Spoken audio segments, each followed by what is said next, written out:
सांगता सभेमध्ये तुमच्या साक्षीने सांगतोय, हे बोर्ड निवडून येणार ही काळ्या दगडावरची पांढरी रेघ आहे, त्याबद्दल दुमत नाही. आम्ही सांगू शेतकऱ्यांच्या भल्याच्या करता ऊसाची शेती निम्म्या पाण्यात करण्याकरता, खताचा वापर निम्मा कमी करण्याच्या करता, टनेज वाढवण्याच्या करता, काटकसर करण्याच्या करता आणि माझ्या शेतकऱ्यांच्या मध्ये आर्थिक सुबत्ता येण्याच्या करता हे केलं पाहिजे.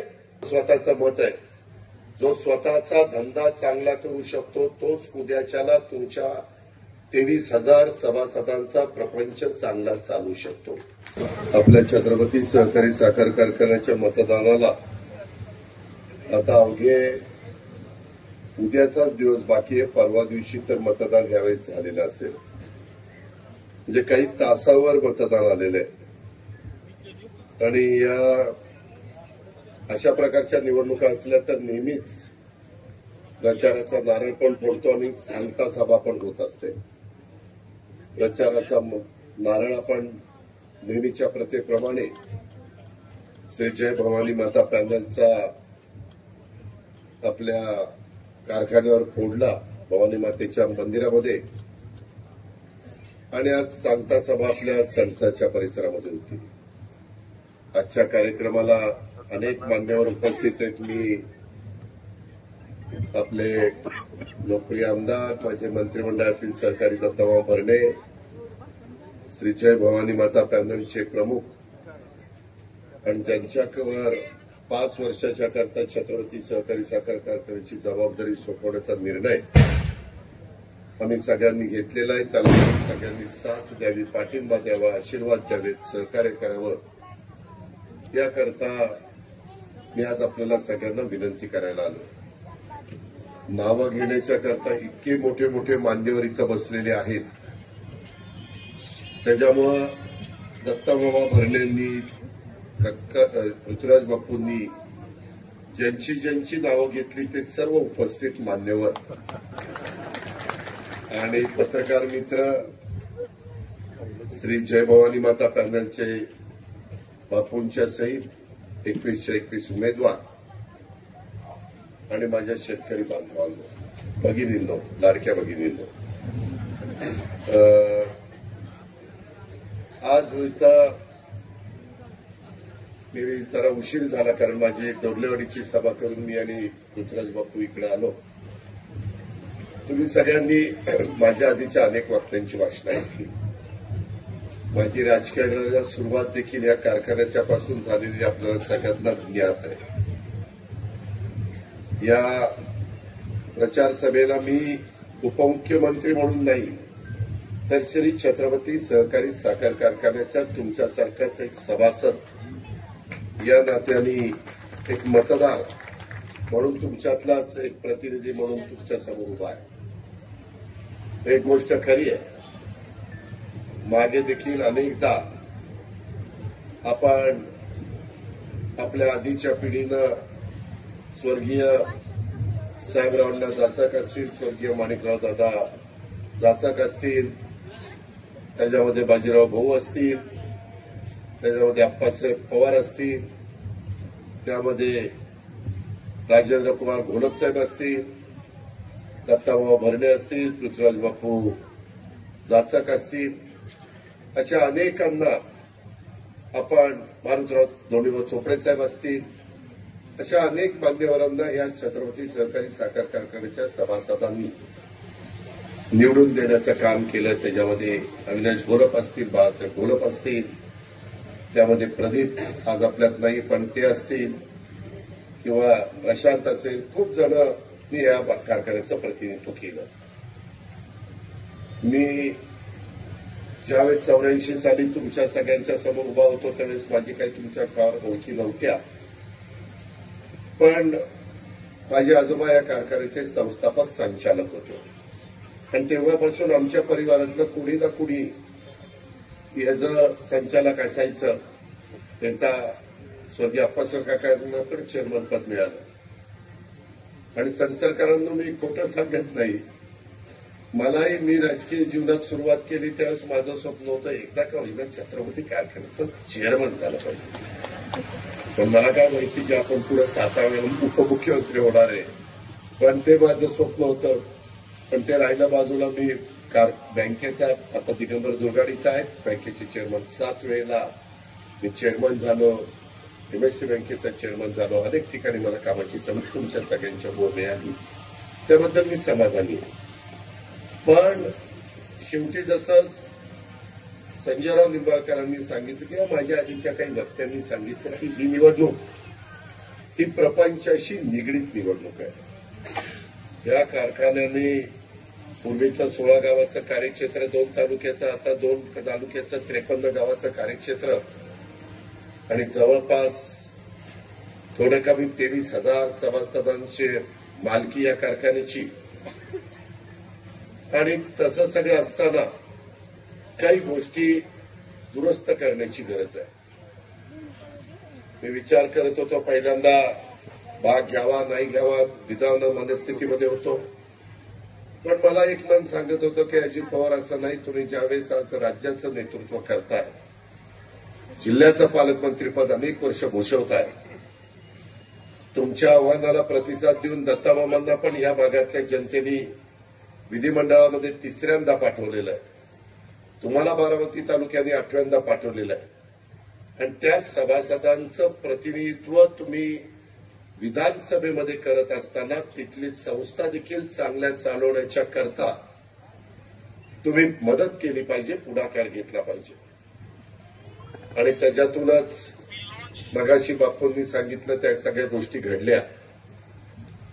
हेही घडलं की बापू म्हणले असं करतो की मी सगळेच माझे अर्ज मागे घेतो, तुम्ही संचालक बोर्ड निवडून आणा, मी रोज त्या ठिकाणी जाऊन बसतो आणि कारखाना चांगला चालवतो. पण मागे देखील बोर्ड असताना मी बापूंना संचालक बोर्डाच्या मीटिंगमध्ये जायला सांगितलेलं होतं. पण आमचे 72 संचालक असं का काही कृत्य केलं की परत बापूंना तिथं मीटिंगला जावंसं नाही वाटलं. म्हणलं हा अनुभव असताना नवीन बोर्ड आल्यानंतर तरी कुठं बापूला तिथं बसून देणार आहे, मग याला इलाज काय, तर याला बापूला चेअरमनच केलं पाहिजे, तरच मग ते तिथं मेन खुर्चीवर बसतील आणि कारखान्याचं हित सांभाळतील. तो विचार मी दत्तामामा भरणे यांनी केला. पृथ्वीराज बापूंनी त्याला प्रतिसाद दिला. मध्ये जरा सगळेच आम्ही गरम डोक्याचे असल्यामुळे गडबड झाली. मग पंपावर एक मीटिंग पण झाली की लगेच चर्चा सुरू झाली. काय झालं काय झालं काय झालं. लगेच बाकीचे पण आले, आम्ही येतो प्रचाराला, ह्यांना आणतो त्यांना आणतो, काळजी करू नका बापू, आपण लढायचं लढायचं लढायचं. लढायला त्या कारखान्यात काही राहिलंच नाही तर काय लढायचं. त्यामुळं पुन्हा आम्ही सकाळी गेलो. मामा पण मला वाटतं 1 मेला झेंडावंदन करू बरं वाशिम वरून आला. मी माझी काही चर्चा करायची ती केली. चर्चेतनं बापूंचं समाधान झालं. त्याच्यानंतर मामा आणि बापू पण बसले. नंतर त्यांच्यात पण एकमत झालं आणि हे 21चं पॅनल केलं. हे 21चं पॅनल करताना ज्यांना घेतलं नाही ते ह्याच्यापेक्षा काही कर्तृत्व नव्हते, याबद्दल आमचं कुणाचंच दुमत नाही. पण 21च जागा जवळपास 22,000-23,000 हजार सभासदांना निवडायच्या. काम मोठं जिकिरीचं होतं, कठीण होतं, अडचणीचं होतं, नाराजीचं होतं. पण अनेकांनी मला मामांना साथ दिलेली आहे. विधानसभेच्या निवडणुकीला, लोकसभेला जरी आमच्या विचाराचा उमेदवार पडला तरी तिथं समोर बसणाऱ्याने इथं बसणाऱ्यांनी पण तिथं साथ दिली. पण आम्ही आमच्या मताला सांगितलं की ती निवडणूक वेगळी होती. आज आपल्या प्रपंचाशी निगडीत ही निवडणूक आहे. आर्थिक सुबत्ता पुन्हा या 53 गावात आपल्याला आणायची, पुन्हा चांगला दर आपल्याला द्यायचा आहे. ज्या पद्धतीनं आमचे पुरुषोत्तमदादा जगताप आणि केशवराव जगताप हे भाव देतात, तशा पद्धतीनं आपल्याला भाव दिल्याशिवाय गत्यंतर नाहीये. पुढच्या पिढीचं भवितव्य ह्या कारखान्यावर अवलंबून आहे. आणि आपल्या ज्या पदावर मी आणि मामा आहेत तो विचार केला तर आमचं दिल्लीमध्ये पंतप्रधानांशी, मोदी साहेबांशी आणि अमित शाह साहेबांशी चांगली ओळख आहे. इतर मंत्र्यांची ओळख आहे, नड्डाजी असतील, राजनाथ सिंगजी असतील, अनेक मान्यवरांची. आणि त्याच्यामुळं जास्त कामं ज्या डिपार्टमेंटची जातात ती अमितभाईंच्याकडे जातात एनसीडीसीच्या निमित्तानं. म्हणून तिथंही आपण बापूला घेऊन जाऊन मी मामा ती कामं करू शकतो. राज्य सरकारमध्ये तर आम्ही दोघंही आहोत आणि आमच्याच मतदारसंघामध्ये दोघांच्या येणारा सहकारी साखर कारखाना, त्याच्यामुळे देवेंद्र फडणवीस साहेब आणि आपले एकनाथराव शिंदेंना सांगू शकतो की बाबा आम्ही महायुतीचे घटक म्हणून ज्यांचं प्रतिनिधित्व करतो त्या भागातला कारखाना आहे. त्याच्यामुळं राज्य सरकारच्या साखर आयुक्ताशी, सहकार विभागाशी, इथं पुणे जिल्हा बँकेचे चेअरमन बसले त्यांच्याशी, वेळ पडली तर एमएससी बँकेशी, या ज्या ज्या संस्थांशी संबंध येतो त्या संस्थाला आम्ही सांगू शकतो, ते आमचं ऐकू शकतात. हा विश्वास, ही खात्री आम्हाला असल्यामुळं बापूंना आम्ही म्हणलं की बापू तुम्ही कारखाना सांभाळा, बाकीच्या ज्या काही परवानग्या असतील, बाकीच्या ज्या अडचणी असतील, बाकीचे जे प्रश्न असतील ते सोडवण्याच्या करता मी आणि दत्ता मामा भरणे हे आम्ही तुम्हाला सहकार्य करू. बोर्ड त्या बाबतीमध्ये तुम्हाला जे दिलेलं आहे, बोर्डाला पण सांगितलंय. आज सांगता सभेमध्ये तुमच्या साक्षीनं सांगतोय, हे बोर्ड निवडून येणार ही काळ्या दगडावरची पांढरी रेघ आहे, त्याबद्दल दुमत नाही. तर ते प्रचंड मताधिक्याने विजयी झालं पाहिजे. कपाशी ही त्याची खूण आहे 2121 उमेदवारांची. आणि हे उद्या चेअरमन 5 गटातनं राहिलेले 5 व्हाईस चेअरमन दरवर्षी आम्ही करणार आहोत. चेअरमन 5 वर्षाकरता बापू राहणार आहे. तर 1 नंबर गटात 1 नंबर गटाला व्हाईस चेअरमन पद मिळणार नाही, कारण चेअरमन पद दिलेलं आहे. आणि बाकीच्या 2, 3, 4, 5, 6 या गटाला 1 वर्षाकरता व्हाईस चेअरमन. त्याच्यामध्ये वेगवेगळ्या घटकाला, समाजाला कसं प्रतिनिधित्व देता येईल हा प्रयत्न आम्ही तिघही करू. ज्यांना 53 गावाला प्रतिनिधित्व मिळालं नाही अशा ठिकाणी आम्ही त्या बाबतीत मार्ग काढू. स्वीकृतच्या जागेच्या बद्दल पण आम्ही विचार करतोय. जिथं जागा मतदार जास्त होते पण त्या भागाला प्रतिनिधित्व मिळालं नाही असंही घडलंय, मी नाही म्हणत नाही. 73 का 77 मतदान केंद्र आहे, पण तिथंही काही थोडंसं गडबड झालेली आहे. कारण मोतीबागेतलं, माझ्या बांदरवाडीचं त्या भागातलं मतदान फार लिमिटेडला आलेलं आहे. विभागाशी मला दाखवण्यात आलं. ब वर्गाचं मतदान सगळं आपलं छत्रपती शिक्षण संस्थेमध्ये असेल, तिथं आपल्याला अशोकला निवडून द्यायचंय. तिथं जे आमचे सहकारी उमेदवार म्हणून उभे होते त्यांनी पाठिंबा दिलेला आहे भाऊसाहेबांच्या चिरंजीवांनी. त्याच्यावर तिथंही फार काही अडचण राहिलेली नाहीये. पण माझी सभासदांनो तुम्हाला विनंती आहे की अडचण राहिली नाही तर आपण गेलं काही नाही गेलं काही चालून जात आहे असं म्हणू नका, असं मनात आणू नका. आपल्याला खरोखरीच सगळ्यांच्या प्रयत्नामुळे त्याच्यात तुमची पण साथ पाहिजे,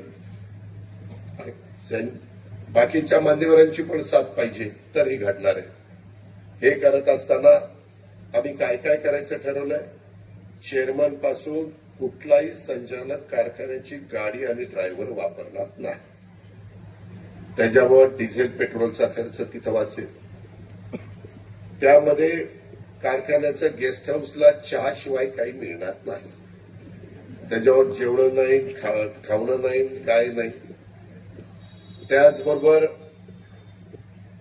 कारखान्याच्या मीटिंग सगळ्या कारखान्यावर होणार. साखर विक्री, परचेस वगैरे सगळं ते ह्या सगळ्या गोष्टी आहेत. त्याच्यावर ज्यांना संधी मिळाली नाही त्यांना वाटेल बरं झालं यावेळेस मला संधी नाही मिळाली. हे सगळं करावं लागणार आहे. सभासद मधनं ज्यावेळेस नोकर भरती करण्याचा प्रसंग येईल त्यावेळेस आम्ही 3 जण ठरवू की कुठल्या कुठल्या गावातनं कुणाकुणाला घ्यायचं. त्याकरता संचालकांशी चर्चा करू, तो दुमत नाही. पण या प्रकारे काही गावांच्या मध्ये मतदारांची संख्या जास्त असली तरी तो डायरेक्टर तिथं नसला तर तो डायरेक्टर ज्या भागाचा असतो त्याच मतदारांचा विचार करतो. कधी कधी त्यांच्या जवळच्यांचाच नात्यागोत्यातला विचार करतो. असंही करून आपल्याला चालणार नाही. अशा अनेक बाबी आहेत. त्या सगळ्यामध्ये आम्ही आता सांगितलं तसं वागायचं ठरवलेलं आहे. कारखाना ज्यावेळेस सुरू होईल त्यावेळेस फार तर फार चहाच्या ऐवजी ऊसाचा रस एक ग्लासभर त्यांना तिथं मिळेल. ते पण सॅम्पलला जो ऊस आलेला असतो रिकव्हरी आहे का नाही बघायला त्याचा. इतकं बारकाईनं बापूंच्या नेतृत्वाखाली या संचालक बोर्डाने काम केलं तर आपल्याला महाराष्ट्रात जसं एकेकाळी आमचा सोमेश्वर सहकारी साखर कारखाना त्याचं कार्यक्षेत्र माझ्या फलटणचं पाडेगाव, खंडाळा तालुक्याची काही गावं, माझ्या पुरंदरची काही गावं आणि कठीण पुलापासून पलीकडची बारामती तालुक्यातली निंबूतपर्यंतची गावं, एवढं कार्यक्षेत्र. तिथं पण तो कारखाना अडचणीत आलेला होता. चेअरमन स्वतः इथं बसलेले आहेत. माजी चेअरमन इथं आहेत. त्यांना विचारा. आम्ही तिथं लोकांना विश्वास दिला की बाबांनो घडलंय, चुकलंय, दुरुस्त करायचंय. दुरुस्त करण्याची धमकडी ताकद ही आमच्यातच आहे. आणि त्या ठिकाणी माझ्या सोमेश्वरच्या सभासदांनी ऐकलं. त्यामध्ये मला सतीशराव काकडे आणि बाकीच्या सगळ्यांनी पण साथ दिली आणि त्याच्यातून तो कारखाना आता राज्यातल्या पहिल्या 5 सहकारी साखर कारखान्यामध्ये भाव देणारा कारखाना म्हणून त्याची ओळख झाली. अशा प्रकारचे दिवस आपल्याला आपल्या छत्रपतीचे आणायचे आहे. त्याकरता मला बापूंना, मामांना, सगळ्यांना पण काम करावं लागणार आहे. पण बापूंना इथं बसून कारखान्यात काम करावं लागणार आहे. आम्हाला मुंबईतले बसून पुण्यातली, मुंबईतली, दिल्लीतली असणारी कामं करावी लागणार आहेत. आणि ती जबाबदारी आम्ही स्वीकारलेली आहे. हे सांगता सभेच्या निमित्तानं माझ्या संसद आणि या पंचक्रोशीतील जमलेल्या तमाम माझ्या मतदार बंधू भगिनींना मी तो विश्वास देऊ इच्छितो, ती खात्री देऊ इच्छितो, तो शब्द देऊ इच्छितो. त्यामुळं काही बाबतीमध्ये काहींना नाही उमेदवारी मिळाली. समोरच्यांनी पॅनल करताना कसं केलं, त्यांच्यातले काही नेते आहेत, त्यांची आज काय अवस्था आहे, त्यांच्या वडिलांनी त्यांच्याकरता काय परिस्थिती निर्माण केलेली होती. आज एक पिढीतच आमचे गोलपसाहेब गेल्यानंतर किती दिवसात तिथं काय परिस्थिती आणलेली आहे. 2-3 दिवसाच्या पेपरमध्ये काय आलेलं होतं, कुणी कुणाच्या नावावर कर्ज घेतलं, न्यायालयाने कुणाला शिक्षा केलेली आहे, ह्याचा पण शांतपणे विचार करा. या प्रपंचाचा प्रश्न आहे. माझं स्वतःचं मत आहे, जो स्वतःचा धंदा चांगला करू शकतो तोच उद्याच्याला तुमच्या 23,000 सभासदांचा प्रपंच चांगला चालू शकतो. त्यामध्ये पृथ्वीराज बापू जाचक त्यांचा स्वतःचा व्यवसाय चांगला आहे. मग तो ट्रान्सपोर्टचा असेल, तो पेट्रोल पंपाचा असेल, किंवा शेतीचा असेल, किंवा फळबागांचा असेल, जो काही असेल तो असेल. त्याचबरोबर दत्तामामा भरणेंचाही व्यवसाय चांगला आहे. त्यांच्या बापदाद्यांनी जे काही रस्ता दाखवलेला आहे त्याच रस्त्याने भरणे भाऊंनी, मामांच्या वडिलांनी त्याच रस्त्याने ती सगळी भावंड पुढे चाललेली आहे. आज ते स्वतःचा व्यवसाय चांगला करू शकतात. बापू स्वतःचा व्यवसाय करू शकतात. आमच्या तिघांची एक सारखी आहे. आम्ही तिघही शेती करणारे, आम्ही तिघही ऊस पिकवणारे, आम्ही तिघही पेट्रोल पंप चालवणारे. माझाही पेट्रोल पंप हिरकणीच्या नावाने माझ्या MIDCत आहे बाबा, आहे. माझ्या आधी ह्यालाच माहिती. आमचं काही झाकून राहत नाही सगळं. तर ते आहे. मामाचा पण आहे, बापूंचा पण आहे. म्हणजे असं आम्ही बऱ्याच बाबतीमध्ये समविचारी आहोत, पण समदुःखी पण आहोत. तर गमतीचा भाग जाऊ द्या. बाबांनो, आम्ही आमचे व्यवसाय चांगले करतो, आम्ही आमचे प्रपंच चांगले चालवतो, आम्ही एक आदर्श लोकांच्या समोर ठेवलेला आहे आणि आमची आणि मामांची थोडी चूक झाली हे पण कबूल करतो. कारण ह्या काळामध्ये जो भाव जरा खाली आला त्याला काही लोक आज आमच्या बरोबर नाहीयेत, ते जबाबदार आहेत. त्याच्यातून अनेक प्रकारे प्रयत्न केला गेला. मग काही जण सांगतात मी 2600 रुपये भाव दिला. त्यावेळेस कुणी पेपर तपासा, माझ्या माहितीप्रमाणे तेव्हा बापू 11 कोटी रुपयाचा तोटा करून 2600 रुपये भाव दिला. कधी ते म्हणतात ना, ऋण काढून सण साजरा करायचा नसतो. आमचा सोमेश्वर पण तसाच अडचणीत आला. निवडणूक आहे, जरा उडून काढून भाव देऊ, मग निवडून आल्यावर काय आहेच आपण 5 वर्ष, असं करत करत निवडणूक 2-3 वर्ष पुढे गेली आणि भाव तर दिले गेले. एकदा कर्ज काढल्यानंतर ते फेडायचं महाकठीण काम असतं. आज 1 रुपये दररोज पोत्याला व्याज लागतं. वेगळे निर्णय न्यायाधीश देतात की ऊस गेला तर 15 दिवसाच्या आत त्यांचं एफआरपी द्यायची. साखर मात्र 1-1.5 वर्ष विकायची. एफआर जसा कोटा रिलीज होईल तशी आम्ही साखर विकतो. त्याच्यामुळं इथं आता आमचे दिगंबर दुर्गाडे बसलेत. पीडीसीसी बँकेला यंदा 75 कोटी रुपयाचा नेट प्रॉफिट झाला. त्यांनी रिबीट दिला आपल्याला 1%. त्याच्यात त्यांचे जवळपास 70 कोटी रुपये गेले. ते नसते गेले तर महाराष्ट्रात सगळ्यात जास्त नेट प्रॉफिट मिळवणारी बँक म्हणजे जिल्हा बँकेच्या ती पुणे जिल्हा बँक राहिली असती. आज 100 कोटी रुपयाचा नफा माझ्या सातारा जिल्हा बँकेचा आहे. माझ्याच पक्षाचा खासदार नितीन तिथं चेअरमन आहे. दुसरी बँक 100 कोटीच्या पुढे नफा मिळवणारी कोल्हापूर जिल्हा बँक आहे. माझ्याच मंत्रिमंडळातलं सहकारी हसन मुश्रीफ त्या बँकेचा चेअरमन आहे. आणि तर 500 कोटी रुपये नफा मिळवणारी बँक तुमची सगळ्यांच्या मालकीची आहे. त्याचा चेअरमन इथं दिगंबर दुर्गाडे बसलेला. सांगायचं तात्पर्य, आम्ही संस्था चांगल्या चालवण्याचा प्रयत्न करतो, पण इथं मात्र थोडी अडचण आली. ती अडचण दूर करायचं म्हटलं तर पृथ्वीराज बापू जाचकांच्या सारखे सहकारी तिथं पाहिजे. काही बाबतीमध्ये आम्ही सगळ्यांनी ते स्वीकारलेलं आहे आणि तसं पुढे जाण्याचं ठरवलेलं आहे. म्हणून माझी तुम्हाला विनंती आहे की हे जे काही निवडणुकीला उभं केलेले आहेत ते कपाशीच्या चिन्हावर फुली मारून आपण आपल्या जातीचा, पातीचा, नात्याचा, गोत्याचा, गावाचा, भावकीचा किंवा खालच्या आळीचा, वरच्या आळीचा, बेटातला असलं काही रे बघू नका. तुम्हाला समोरची लोक अजिबात ह्याच्यातलं काही ते सांगतात. आमची अमित शहा साहेबांची ओळख आहे. मी आता अमित शहा साहेबांना विचारणार आहे, जी ओळख आहे का तुमची? ओके गप्पा अंतर काहीतरी.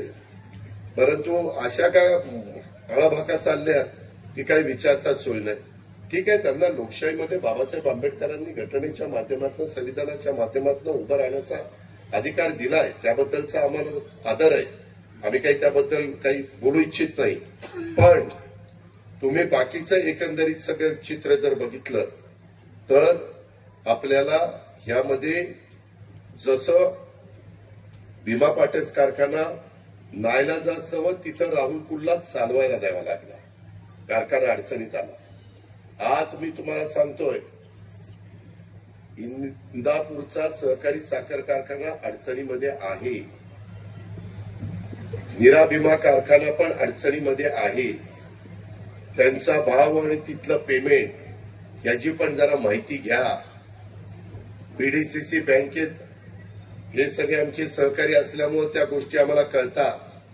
सहकार खातं आमच्याकडेच असल्यामुळे त्या गोष्टी आम्हाला कळतात. ते झाकून राहत नाही. त्याच्यामुळं आपल्या इंदापूर तालुक्यामध्ये 3च सहकारी साखर कारखाने आणि त्याच्यात तिघांची परिस्थिती ही आहे. परंतु आपल्याला आपली परिस्थिती सुधारायची आहे. आपल्याला आपल्या बापदादांनी, पूर्वजांनी ज्या उद्देशाने कारखान्याची मुहूर्तमेढ रोवली आजोबा आणि हे सगळे वडीलधारी सांगायचे की आम्ही आमचे डबे घेऊन तिथं जायचो आणि भाकरी खायचो आणि कारखाना उभा करायचो. तसं कदाचित यांना डबा घेऊन जावं लागणार आहे जर जास्त वेळ बसायचं असेल तर. हे याच्यातनं अजून एक होणार आहे. बापूंच्या आता गोळ्यामध्ये अजून एका गोळीचा ऍड होणार आहे. गोळीचा डोस ती वाढती मला माहिती ते वाढणार आहे. त्याला इलाज नाही. कारण समाजाचं भलं करायचं आहे, समाजाचं चांगलं करायचं आहे. त्याच्यामुळं मेहनत घ्यावी लागते. आता मी पण आज बारामती एवढी बदलवली किंवा राज्यात काम करतोय. मी सकाळी पहाटे 5ला उठून 6ला कामाला सुरुवात करतोय. आता पण मीटिंग करून मला संजय रावांनी सांगितलं जाता जाता माझ्या घरात लग्न झालेलं आहे, 2 मिनिटं या. तिथं लाइटिंग बिटिंग जोरात केलेलंच आहे. हिरवा लाईट, पिवळा लाईट, लाल लाईट, काय रंगीबेरंगी, एक लाईट ठेवला नाही तिथं. त्याच्यावर मी जाणार आहे, 2 मिनिटं थांबणार आहे. तिथून माझी तिथे एक मिटिंग आहे. मग पुन्हा काहींना गाडीत नेणार आहे पुण्यापर्यंत, किंवा पुण्यात एक मिटिंग आहे आणि पुन्हा उद्या सकाळी 6:30ला माझी एक मिटिंग आहे. त्याच्यामुळं हे सगळ्या लवाजमा तुम्हाला दिसतं. गाड्या घोड्या पोलीस बिलीस सॅल्यूट करतात, पण ते नुसतं दिसायला बरं रे, लय वांगळ काम आहे. काय मला तर सांगितलेलं बरं. तुम्ही म्हणाल मग कशाला उभा राहिला. आम्ही म्हणत होतो का उभा राहा, तुलाच कंड होता. तर त्याच्यामुळं कसं असतं, काहीकांना आवड असते, व्यसन असतं. कुणाला दारूचं असतं, कुणाला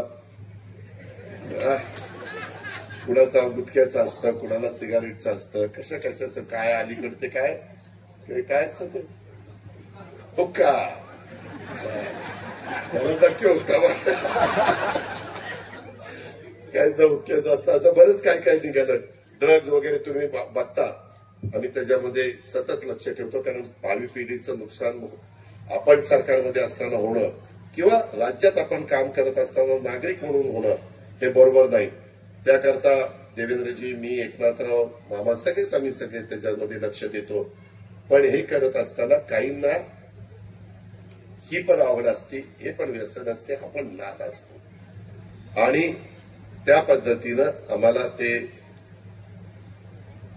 आवड निर्माण झालेली आहे आणि आम्ही त्याच्यामुळं स्वतःचा वेळ देतो, परिश्रम घेतो. जेवढ्या काही सुधारणा करता येईल ते करतो, जेवढी काही कामं करता येतील ती त्या ठिकाणी करतो. तसं बापूंना कारखाना चालवायची आवड आहे.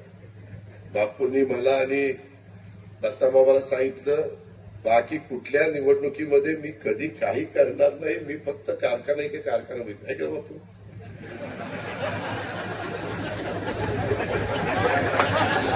काय झालं, बापूंनी मगाशी बँकेचं उदाहरण दिलं. पुन्हा बँकेची निवडणूक आल्यावर मागच्या वेळेस राहिला होता करा म्हटल्यावर पंचायत व्हायची. तर मग कालच मी विमानाने आलो. बापू प्रोटोकॉल प्रमाणे खरं यायचं काही कारण नव्हतं, पण मी येतोय म्हणल्यावर ते पण आले. मला वाटतं आपल्याला कुठे जायचं होतं, पुरवलीला. तर मी मग भाऊसाहेबाला सांगितलेलं होतं की तो म्हणला किती वर्ष झाली माझ्याकडे तुम्ही आला नाही, माझ्याकडे यायला पाहिजे. बरं म्हणलं तुझ्याकडे येतो. आणि मग त्या पद्धतीनं त्याच्या सुनेला भेटलो, मुलाला भेटलो, आमच्या वहिनींना भेटलो, सगळ्यांना भेटलो. तिथं जरा गप्पा टप्पा इकडच्या तिकडच्या झाल्या. म्हणलं मी ठरवलं होतं की तू बंगला बांधल्याशिवाय तुझ्याकडे यायचं नाही, म्हणून मला वेळ लागला. पण म्हणलं आता पुढच्या वेळेस बंगला बांधतो आणि जेवायला बोलतो. म्हणलं की नाही. तर मला असं आवडतं की तुम्ही लोकांनी सुधारणा केलं पाहिजे. आता मला जगदीशच्या मुलांनी सांगितलं, इथंच आहे हा, किंवा दादा मी तिथं एक शॉप काढलेलं आहे, तुम्ही जाता येतं द्या. मी आता पियाला सांगितलं कधीतरी बारामतीमध्ये 2 मिनिटात, तो माझ्या मुलासारखाच आहे, जाऊ त्याला शुभेच्छा देऊ जरा. मी पण तिथं गेलो, अजून दादाची ओळख आहे, नको व्हायचं का नादी लागायला असं. किंवा माझ्या डीवायएसपीने बघितलं, पीआयने बघितलं, याचं काम नाही केलं तर दादाचा फोन येईल कशाला करून टाका, असं ते जरा होत असतं. त्याकरता आपल्या मुलांना आपल्या जवळच्या कार्यकर्त्यांच्या मुलांना मुलींना प्रोत्साहन देण्याच्या करता एक समाधान एक त्यांनाही त्यांच्या आम्ही आमच्या आयुष्यात इथपर्यंत पोहोचलो थोडं बहुत यशस्वी झालो तसं आमची पण पुढची पिढी सगळी इथं बसणाऱ्यांची त्याच्यामध्ये यशस्वी व्हावी चांगल्या पद्धतीने निघावी ही आमची साधी माफक अपेक्षा आणि त्या दृष्टिकोनातनं मला काल बापूंनी पण 2 कामं सांगितली तुम्हाला खूप जणांना माहिती आहे मला सहसा कोणी काम सांगितलं तर मी लगेच फोन लावतो आणि महत्वाचं सार्वजनिक काम असेल तर मी ताबडतोब फोन लावतो बापूंनी सांगितलेल्या कामामध्ये आपल्या छत्रपती सहकारी साखर कारखान्याला 50 लाख रुपये भरायचे होते माझ्या फोनमुळे तिथं 10 लाखच भरावे लागले 40 लाख रुपये वाचले सुरुवात अशी केली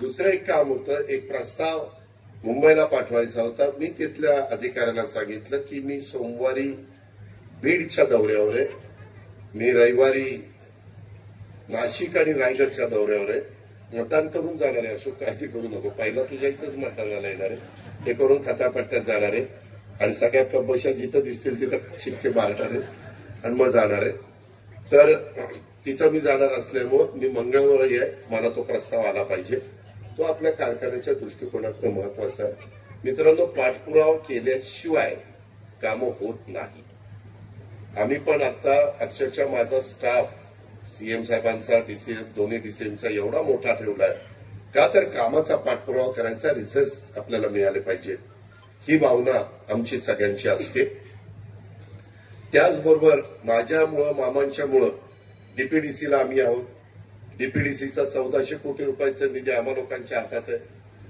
आणि तो देत असताना शेवटी वाढणारा वाढप्या ओळखीचा असला तर ज्यावेळेला पंक्तीलाही मजा येते त्याच्यावर उद्या इंदापूर आलं तर मी जरा जास्त टाकील बारामती आल्यावर जास्त टाकील तोही अरे 2 पाळ्या कशाला अख्खं भांड होतील काय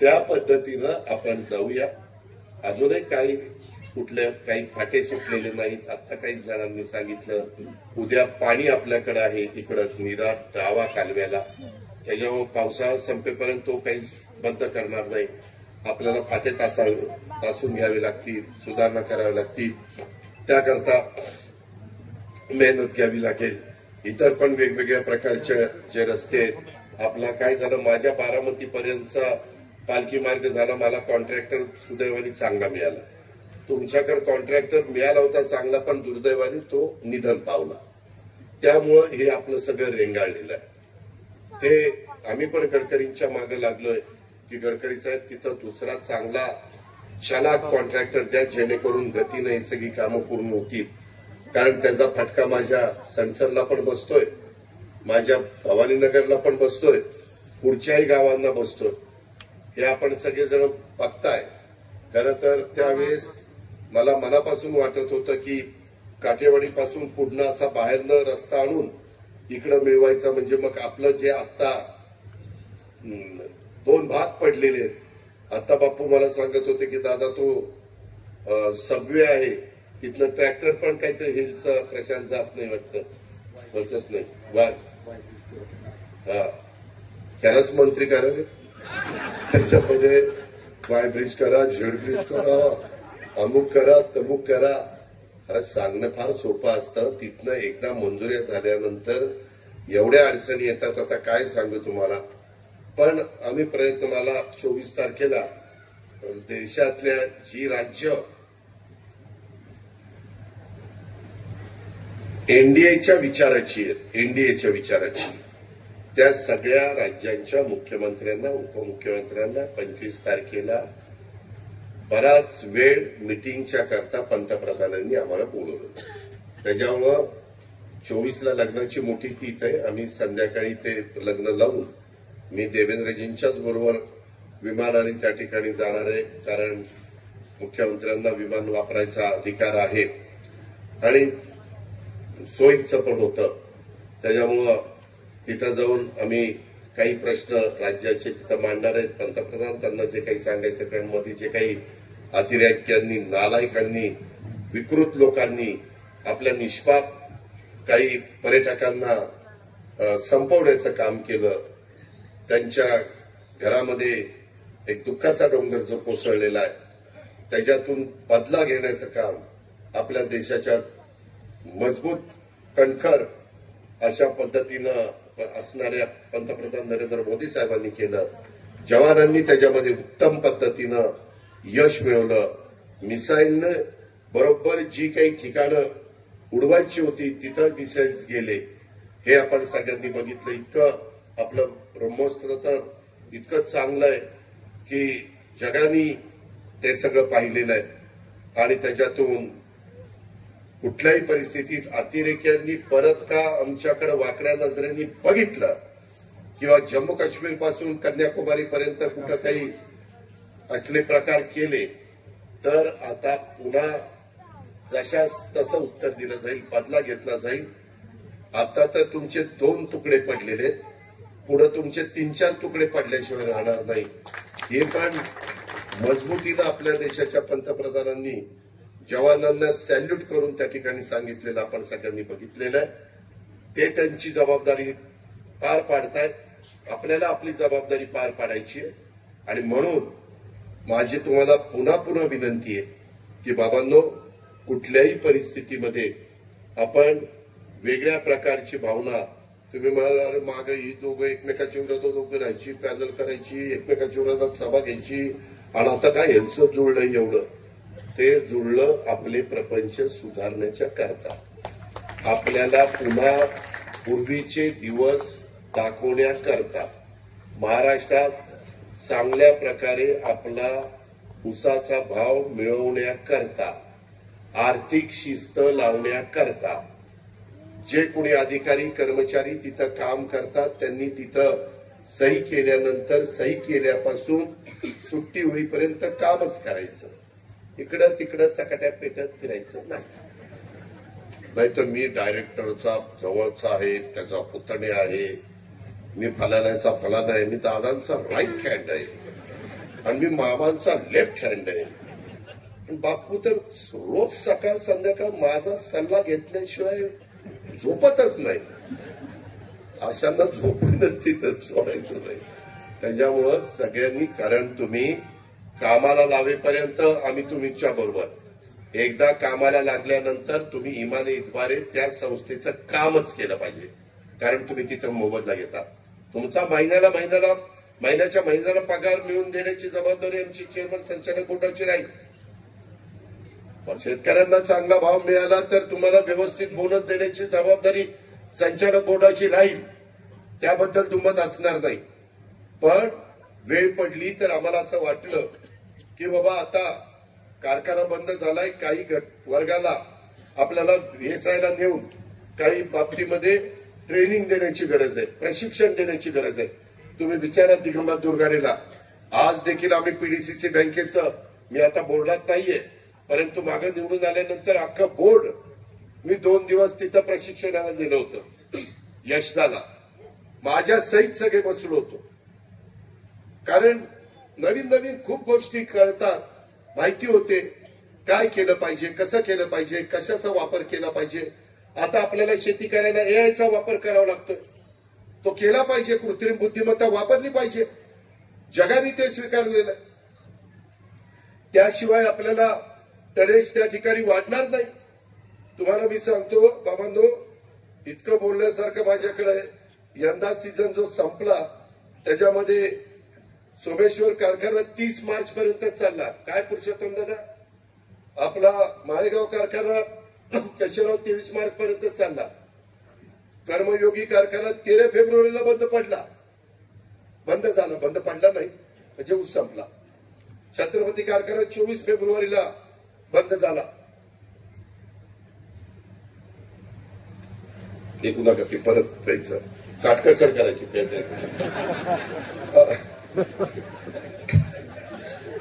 तर अशा पद्धतीनं हे कारखाने जर 150 दिवस चालले नाही तर अडचणी येणार आहे. म्हणून एआयचं तंत्रज्ञान विकसित झालंय. कृषी खातं माझ्याच माणिकराव कोकाटेकडे आहे, सहकार खातं माझ्याच बाबासाहेबांकडे आहे. मीच खाती दिली कारण मीच पक्षाचा आता प्रमुख आहे ना, राष्ट्रीय अध्यक्ष होते. त्यामुळं त्याला ही खाती दिलेली आहे आणि त्यामध्ये 500 कोटी रुपयाची तरतूद एआयच्या करता केलेली आहे. त्याच्यात मी छत्रपती कारखान्याला मदत बापू करू शकतो, माळेगावला करू शकतो, सोमेश्वरला करू शकतो. उद्याच्याला पैसे कमी पडले तर पुरवणी मागणीमध्ये अजून 500 कोटी रुपये कसे वाढवता येतील ते आपण करू. आपल्या हातात आहे. आम्ही सांगू शेतकऱ्यांच्या भल्याच्या करता ऊसाची शेती निम्म्या पाण्यात करण्याकरता, खताचा वापर निम्मा कमी करण्याच्या करता, टनेज वाढवण्याच्या करता, काटकसर करण्याच्या करता आणि माझ्या शेतकऱ्यांच्या मध्ये आर्थिक सुबत्ता येण्याच्या करता हे केलं पाहिजे. आम्ही करू. त्याकरता जनतेने आम्हाला निवडून दिलंय. जसं तुम्हाला 3, 5, 7.5 हॉर्स पॉवरला वीज माफी दिलेली आहे. 20,000 कोटी रुपये तुमचे 44 लाख शेतकरी आहेत महाराष्ट्रात आणि त्यांचे 20,000 कोटी रुपये आम्हाला महावितरणला भरावे लागतात. पण शेतकऱ्यांच्या करता आम्ही केलंय. इथं दिव्यांबर दुर्गाने बसलेत. 0% व्याजाने तुम्हाला पीक कर्ज 3 लाखापर्यंत देतात वेळेत परतफेड केली तर. त्याच्यामध्ये जवळपास बँकेला त्याचा फटका 12 कोटी रुपये बँक सोसते. म्हणजे काही आम्ही जिल्हा बँक सोसते, सॉरी राज्य सरकार सोसतं. पूर्वी केंद्र सरकार मला वाटतं 2.5% देतो, 2.5% पहिलं द्यायचं, मग 2% केलं, आता 1%. ते पैसा भूर्दंड आपल्यावर पडतोय. परंतु आपण शेतकऱ्यांना सांगितलं शेवटी शेतकऱ्यांना 0%. माझ्या शेतकऱ्याला सावकाराच्या दारामध्ये जायला लागू नये. माझ्या शेतकऱ्याला नंदीवाल्याच्या माकडवाल्याकडे 10 रुपये शेकड्यांनी पैसे घ्यायला लागू नये. असतील याच्यामध्ये काहींनी घेतलेले, ऐका मला नक्की घेतले ते घ्यायला लागू नये म्हणून 0%नी आम्ही देतोय. तिथं 12 कोटी रुपये आपली बँक सोसते. साखर कारखान्याला सवलत देण्याच्या करता 46 कोटी रुपयाची तरतूद करावी लागली. त्याच्यामुळं आपल्याला 1% व्याज कमी झालं. हे बारीक गोष्टी बाबांनो बघाव्या लागतात. आणि त्याचबरोबर आपल्याला ही साखर, आपली चांगली साखर, आपली डबल क्युरिंग आपण कारखान्यामध्ये करतो. आता बंद केले, ठीक आहे. आता ते पुढे जे काही कारखान्याला जास्तीचा रिकव्हरी वाढण्याकरता, साखर जास्त निघण्याकरता, तोडणी वाहतूक वेळेत होण्याकरता, तारीखवार होण्याकरता, हे सगळ्या गोष्टीची शिस्त जी आपल्या बापदाद्यापासून चालत आलेली आहे त्याच्यामध्ये कुठं कुठं बदल झालेले असतील तर ते दुरुस्त करावे लागतील आणि त्या पद्धतीनं आपल्याला कामकाज करावं लागणार.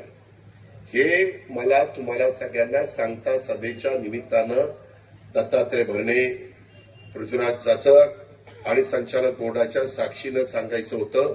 तुमच्या सगळ्यांच्या उपस्थितीत सांगायचं होतं म्हणून मी हे जरा जास्त भाषण त्या ठिकाणी केलेलं आहे.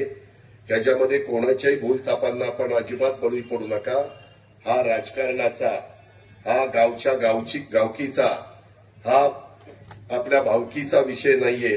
कोणत्याही पाहुण्यांनी सांगितलं, रावळ्यांनी सांगितलं तरी देखील भूलू नका. आपल्या प्रपंचाचा विचार पहिल्यांदा करा.